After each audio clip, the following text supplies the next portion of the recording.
Dragon Age Origins, the first entry in the currently 12-year-old RPG franchise. A franchise that I for many years have been skeptical about getting into, due to the many mixed opinions that I've heard about 2 out of the 3 Dragon Age games. I was not too eager to get pulled into a fantastic world of the once legendary studio Bioware, only to be greatly disappointed by their newer entries.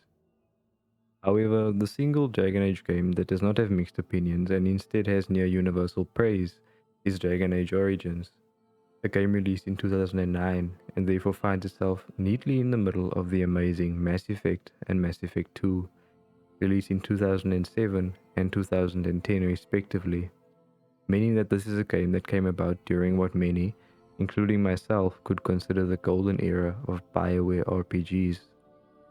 After finally deciding to take the plunge and play not just the base game, but the entire experience that comes with Dragon Age Origins Ultimate Edition, which comes with all the extra content and expansions for the game. And trust me, there is a lot of extra content for this game. I can confidently tell you that Dragon Age Origins, as well as its expansions, not only live up to the hype that you may have heard, this is also a game that lives up to the BioWare name, which at one point was a mark of exceptional quality, great storytelling, and compelling characters. If you are a fan of RPGs, this is absolutely 100% a game for you. But let's not forget that we are talking about an older game, which most definitely shows its age at times. So, is that worth looking past? Perhaps this is one of BioWare's timeless RPG classics. Is it worth a revisit for those who have played it before? Is it a worthwhile experience for new players looking to get into the Dragon Age franchise? So, without further ado, allow me to answer these questions with this in-depth analysis and review of Dragon Age Origins in 2021 and beyond. As you would expect, the first thing you do in Dragon Age Origins is get dropped into the character creation screen, except the first choice given to you is not related to your character's appearance. Well, at least not entirely. Your very first choice is instead to select your character's origin story, and as the game tells you, this will indeed affect the way characters respond to you throughout the game. The amount of effort that went into each origin story is truly impressive, and I have yet to play a more modern RPG with such great origin stories.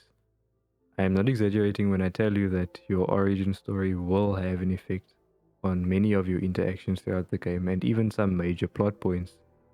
In this regard, Dragon Age Origins most definitely lives up to its name. The origins available to you will be different depending on the race, combat class, and for some, even your gender. Every origin story is unique and does a great job of not only introducing you to the world of Dragon Age, but also making you feel as though you are a part of it as well, making for an immersive experience right off the bat. This is regardless of whether you pick a human, elf, or dwarf, a warrior, rogue, or mage.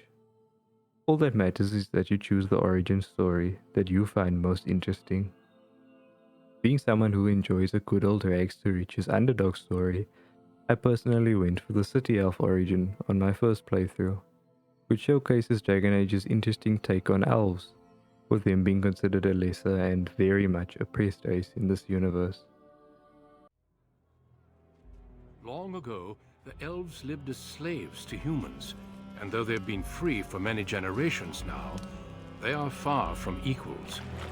Here they live in a walled-off community known as the Alienage, working as servants and laborers when they can. Despite these hardships, Denerim's elves are a strong people who take pride in their close community. This is the only world you've ever known. Until now. I've lost count of the amount of times in which my character was insulted or mistaken for a servant due to being an elf. It was also wonderful knowing immediately that I could do another playthrough, where in contrast I could play as, for example, a human, or perhaps a dwarven noble, as I'm curious to see how I would have been treated had I not been an elf. Now, as for actually editing your character's appearance, what I really liked was that there was no default or canon appearance for your character, as was the case in Mass Effect, for example. Because of this, you are encouraged to make the character your own, even if you just select a preset and make minor alterations to it. Now, this is by no means an advanced character creator, and ultimately all you will be able to edit is your gender, your race, your face and hair. No body options are available because unfortunately every single person in this game seems to share the same body type, with the only major differences coming from being either male or female. Really, nobody here is built differently aside from the dwarves, I guess.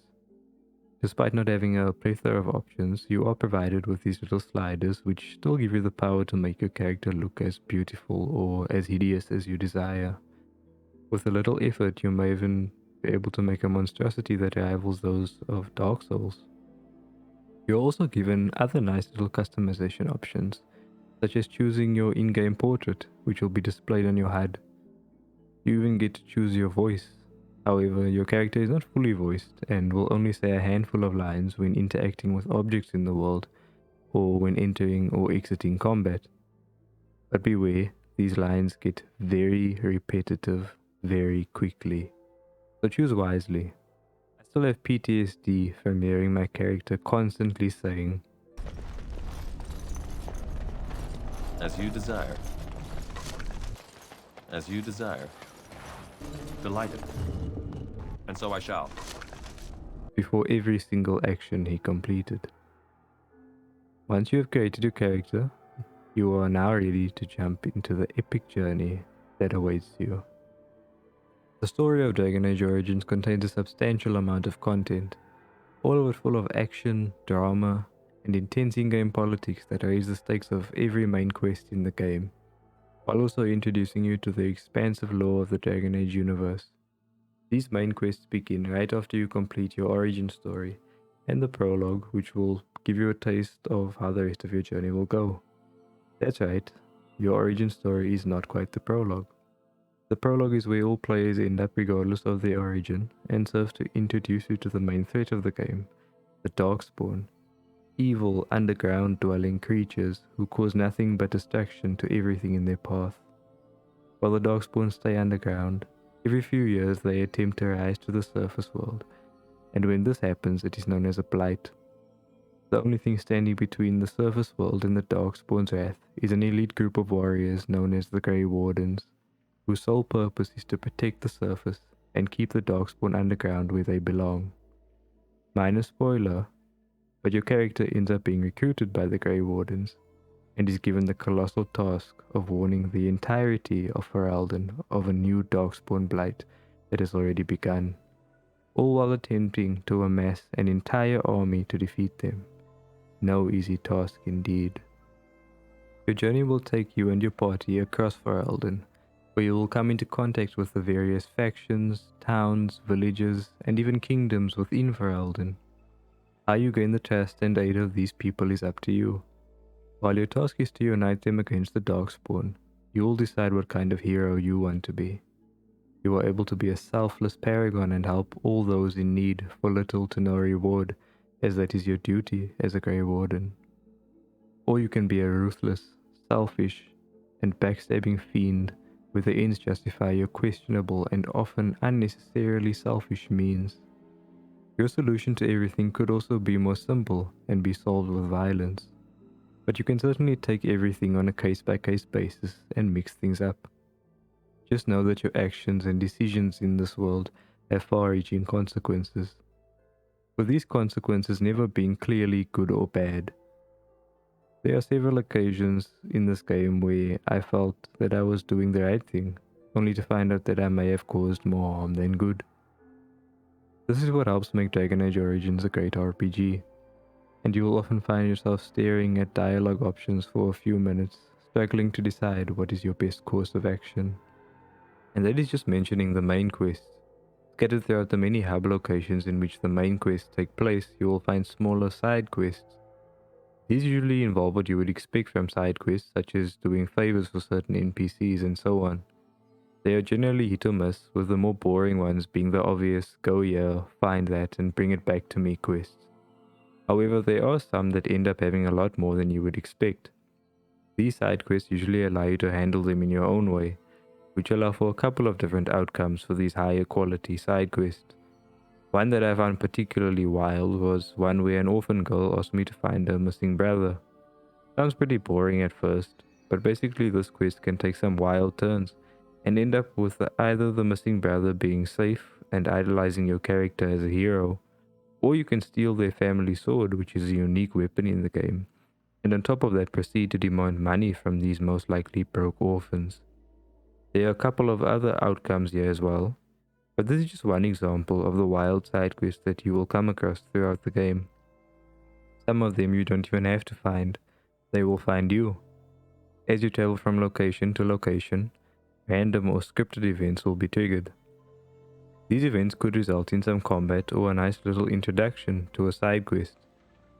There are even smaller side quests that you can acquire from various boards around the various hub locations. These have little to no narrative and are pretty much there just to make you some extra cash, which you are going to need if you want to find some nice gear for yourself and your companions.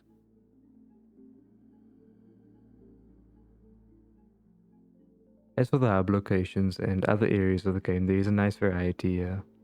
You have the lush but extremely dangerous Brazilian forest, the snowy Frostback Mountains, the underground dwarven city of Orzammar, and the bustling city of Denerim, just to name a few. While the game is not fully open world, you can travel to many different locations at any time.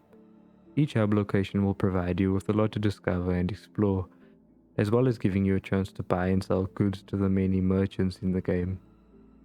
You will also have many other locations to explore if you have the Ultimate Edition, as it adds a couple of new locations, quests, as well as some of the best looking gear in the game. The Stone Prisoner DLC actually gives you a new companion as well. The main draw of the Ultimate Edition, however, is the extra campaigns that it adds.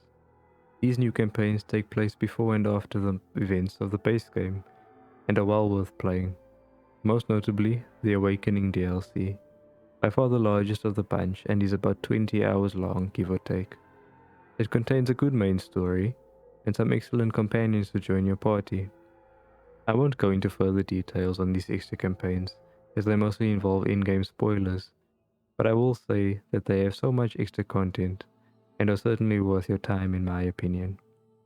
If you have the Ultimate Edition, you are in for a marathon of a game. And that's because the base game has a substantial amount of content on its own, and whether or not you have the extra content, you will be left satisfied by the end of the game. Now, going back to companions, we know that this wouldn't be a Bioware RPG without well-written, brilliantly voice-acted companions who have deep and sometimes emotional backstories. Dragon Age Origins is no exception, and along your journey you will meet a wide variety of interesting companions. What is great about all of these companions is that each and every one of them has a strong personality, their own beliefs, and their own sense of duty. This means that during your conversations with them, which you can have at any time outside of combat, but will most likely take place at your cozy little party camp, these characters are not really going to change based on how you treat them, and more so just change their opinion of you. They have their own personalities and their own reasons for joining you. So you're either going to like them or you are not. If you truly despise one of them, almost all of them are optional as well, and you can tell them to leave your party at any time. However, I'm sure the majority of people will find them all charming and have conversations with them frequently throughout the game. You will not just be asking them questions. Instead, the conversations are engaging and they will often ask your opinion on certain things and even some personal questions. Some of them you may get along with and some of them you will not get along with. This is shown by the approval meter. Your companions will either approve or disapprove of your choices in-game, as well as what you say to them during conversations. One of them is so grumpy that even asking him questions will annoy him. Should your companion start disliking you too much, they may decide to leave the party, or in some cases even turn hostile. Alternatively, if you impress them and get their approval high enough, it will allow you to get to know them better and ask them more personal questions. You will learn more about what they like and dislike, as well as more details of their backstory if you'd like to. I liked most of my companions, but did have many disagreements with some of them. Despite that, I still wanted them to like me, and that is where you are given a loophole. This loophole being the gifting system. It's quite simple. You give your companions gifts that you will find on your adventures or purchase them from merchants, and you can easily gain massive approval from them. If you give them the right gifts, it could trigger special dialogue or even companion quests. Or you could just give them items that you know they will hate just to annoy them. And of course, if you really like one of your companions, a few of them are romanceable. Of course, companions are integral to the combat of Dragon Age as well, which was another factor that was keeping me from trying this game, and I imagine that may be the case for many others as well.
The combat of Dragon Age Origins is unique and unlike that of most modern RPGs. If you have played Knights of the Old Republic, it should be easy for you to get the hang of, as it's essentially an improved version of that game's combat. You may also feel more at home if you enjoy slower paced tactical or turn based games. However, for the majority of people, combat is going to take some time to get used to. Combat takes place in real time, but allows you to pause at any moment to select different targets and which abilities you may want to use on them. You even have tactic slots for each of your companions, allowing you to alter their behavior in combat, and this is quite in depth. If you invest some time into getting your tactics just right, you can probably let fights play out without having to intervene at all. This is truly classic RPG combat where your hit chance, damage, critical chance, etc. will be solely based on stats and abilities that you unlock as you level up. For me, this was still one of the weakest aspects of the game, as at many times it just felt clunky and my party would often annoy me by either just standing there doing nothing or by taking the longest possible route to attack enemies, and then getting stuck in traps along the way to add insult to injury. The combat certainly isn't terrible, it's just one of those cases where a game is so brilliant that its weakest aspects stand out way more. I can't say that I'm not at fault for some of this though, because I was quite simply not very good at combat. I found myself dying a lot even after switching from normal to easy difficulty. My smooth Call of Duty Sweatlord and action RPG playing brain simply couldn't get the hang of this combat at first. While I'm sure many players will fare better than I did, the game is still not exactly easy and many enemies are going to give you a hard time. Speaking of enemies, you will not find too much variety here. Many of the game's enemies are identical in terms of looks, and if they are not, they will most likely fight exactly the same. Whether it's darkspawn, humans, elves, or dwarves, you can expect a pretty similar fight. Some of the animal enemies, bosses, and mini-bosses will add some variety though. Oh, and when you encounter a mage enemy, get ready for some Halo 2 Jackal Sniper levels of power. Okay, maybe not that powerful, but still, mages do not mess around. But combat is not all bad, and I can say that I found building and leveling up my character and companions really satisfying. It was really cool watching my city elf at the beginning of the game going from being a weak longsword and leather armor wielding beta, only to transform into a giant maul wielding massive armor wearing alpha chad. I could even get a taste of all the other classes through my companions, who you can also take control of in combat and equip them with any build you like. And I realized just how many options you have when picking out your characters for combat. For example, I could have gone with a sword and shield warrior instead. I could have chosen a backstabbing, dual dagger wielding rogue, or even a long range archer build. And don't even get me started on the mage class, which is easily the best and most powerful class in the game. As a mage, you have the potential to make so many different builds and they are all powerful. Whether it's an elemental mage casting fire, ice and lightning spells, or a support mage who heals and buffs their allies, a mage will be essential to your party, and if you are not a mage yourself, you pretty much have to bring one along. Seriously, the biggest enemy of mages in this game is your PC crashing, because these guys have the potential to obliterate anything in their path by the end of the game. All classes, however, you could say are essential to your party, and you should aim for a good balance. For example, you need a warrior to deal some massive damage or tank hits while drawing enemy aggro. Without a rogue, you will be unable to loot locked chests or unlock certain doors. If you are like me and enjoy looting everything you possibly can, you will need a rogue in your party, otherwise the game will politely let you know that you have insufficient skill to open even the simplest of locks. While on the topic of looting, you will be forced to do some inventory management as the number of items you can carry is quite limited, especially considering that you can loot almost every enemy you kill and the world is filled with lootable objects, which is annoying because each item and enemy has to be slowly looted individually. And that gets annoying really fast considering that by the end of the game I had killed about 2,500 enemies and had to loot about 70% of them one by one. Now of course, you are not required to loot everything, but you always risk losing out on unique weapons and armor if you don't. At the very least, you can purchase backpacks from certain merchants throughout the game, which will permanently increase your carrying capacity, which I highly recommend doing. But going back to classes and party composition, I did feel as though this limited my options for who I could bring along on quests. You can only take 3 companions at a time, and without a support mage you may struggle, especially in the early stages of the game. Additionally, some companions may be better suited for certain missions, whether it's for combat or story, and you will not know who is best to bring along on your first playthrough, meaning that you may find yourself ill-equipped for certain combat encounters, or missing out on extra companion dialogue. Generally, I found myself playing it safe and having a balanced party composition, especially in the early game as I got accustomed to the combat. But later on I would occasionally mix it up, and ended up finding some fun combinations, like taking 3 two-handed warriors and 1 supporting mage to create the Dragon Age equivalent of the ultimate gang squad. Overall, I feel that if you can get past the early stages of this game's combat and get more familiar with some of the advanced tactics and abilities, I can guarantee you will enjoy everything thereafter. Leveling up is going to be meaningful, and you will enjoy watching your party use your tactics and abilities to nuke even the toughest of enemies by the end of the game. I know I certainly did.